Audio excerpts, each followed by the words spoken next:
ఎడుపు కాగితం అంటే డైవర్స్ అమ్మ. వాళ్ళు ఆంధ్రోళ్ళు విడాకులు అంటారు. విడివిడి ఆకులు.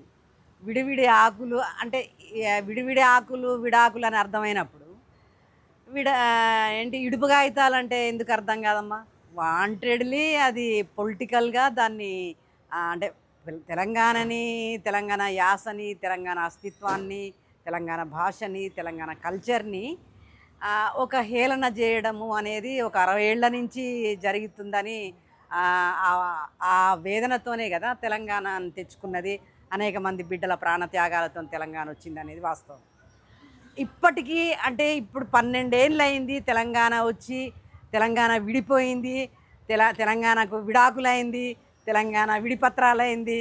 ఆహ్, అయినా కూడా ఇంకా భాష, యాస, అస్తిత్వము, చరిత్ర, ఈ తెలంగాణ భూమికతో నిర్మించబడ్డ ఇవి జరగట్లేదు ఇప్పటిదాకా. సినిమా కూడా విడివడలేదు. విడాకులు కాలేదు, ఇడుపు కాగితాలు కాలేదు. సినిమా ఎందుకండి? ఎందుకు కలిసి ఉన్నది ఇంకా? మాకు హీరోలు లేరా? మాకు అందమైన పిల్లలు లేరా? మా దగ్గర డైరెక్టర్స్ లేరా? మా దగ్గర రచయితలు లేరా? మా దగ్గర మ్యూజిషియన్స్ లేరా? బోలెడు మంది ఉన్నారు. ఎందుకు వాళ్ళని ఎంకరేజ్ చేయట్లేదు? ఎందుకు ఇంకా కలిపి ఉంచే ఈ కాపురం ఏంది? ఇగో ఇట్లా ఏంటి మేం పాటలు రాసుకుంటేనేమో, మా పాటలు మేము రాసుకుంటేనేమో దాన్ని ఏదో ఒక వంక పెట్టి అశోక్ తేజాను ఎంత బద్నాం చేసిండ్రు. మా పాటను జై జయ తెలంగాణ ఎంత ఎంత పెయిన్ అండి మాకు. మా మా అంటే ఇక్కడ ఎవరు మ్యూజిషియన్స్ లేరా? గొప్ప గొప్ప మ్యూజిషియన్స్ ఉన్నారు. వాళ్ళతోని పాడించకుండా వాళ్ళ మ్యూజిక్లో లేకుండా ఏది ఏంటి అవమానం? అంటే మీరు పనికిరారు. మీకు ఒక కల్చర్ లేదు, మీకు ఒక విజ్ఞానం లేదు, మీకు ఒక భాష లేదు అనేది ఇంకా మమ్మల్ని ఎందుకు తెలంగాణ వచ్చిన తర్వాత కూడా ఏంటి మాకు ఈ పెయిన్? అసలు మీ భాష గానే కాదు, మీరు మాట్లాడే తెలుగే కాదు, మీరు మాట్లాడితే అర్థమే కాదు. మాది అండి, మాది ముంచకాయల్లో ఉండే ఒక నీర లాంటి భాష, ఒక మట్టి పరిమళం అస్తిత్వం భాష మాది. ఈ భాషకు చరిత్ర ఉంది, ఈ భాషకు సాహిత్యం ఉంది, ఈ భాషకు అస్తిత్వం ఉంది, ఈ భాషకు ఒక తాత్వికమైన నేపథ్యం ఉంది. దీన్ని మీరు హేళన చేసి, చులకన చేసి, ఇంకా మమ్మల్ని మేమే అరే నిజమేనా నిజమేనా మా భాష బాగలేదా?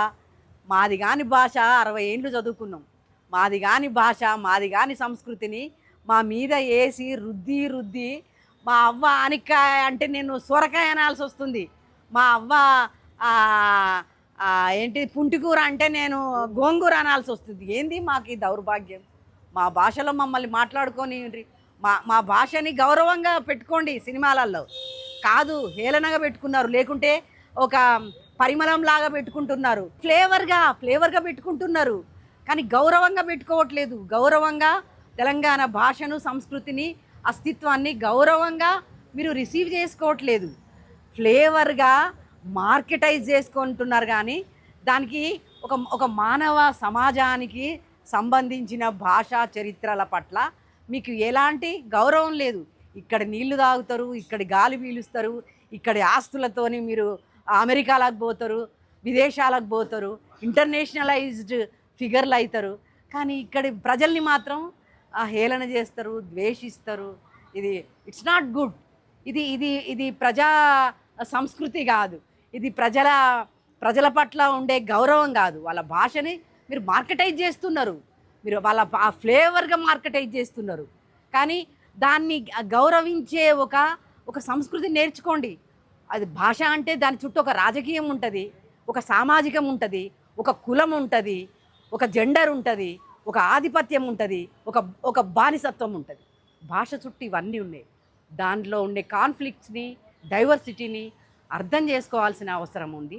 అది పొలిటికలైజ్ చేసి, డిఫర్ చేసి ఇంకా మమ్మల్ని ఇంకా హీనంగా, హేళనగా మాట్లాడడం అనేది మంచిది కాదు, సరైనది కాదు.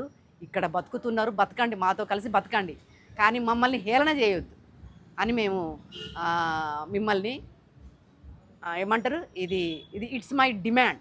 ఇది మా తెలంగాణ పీపుల్ డిమాండ్. మాతో బతకండి, కలిసి బతకండి, మేమేమి అనట్లేదు. కానీ మీరు మమ్మల్ని మా మా అంటే మాకు మేము ఇది కావడానికి హేళనగా, అయ్యో నాది బాగలేదా, నా కల్చర్ బాగలేదా, నా భాష బాగలేదని మమ్మల్ని కింద కుగగొట్టకండి. ఇది మా అప్పీల్.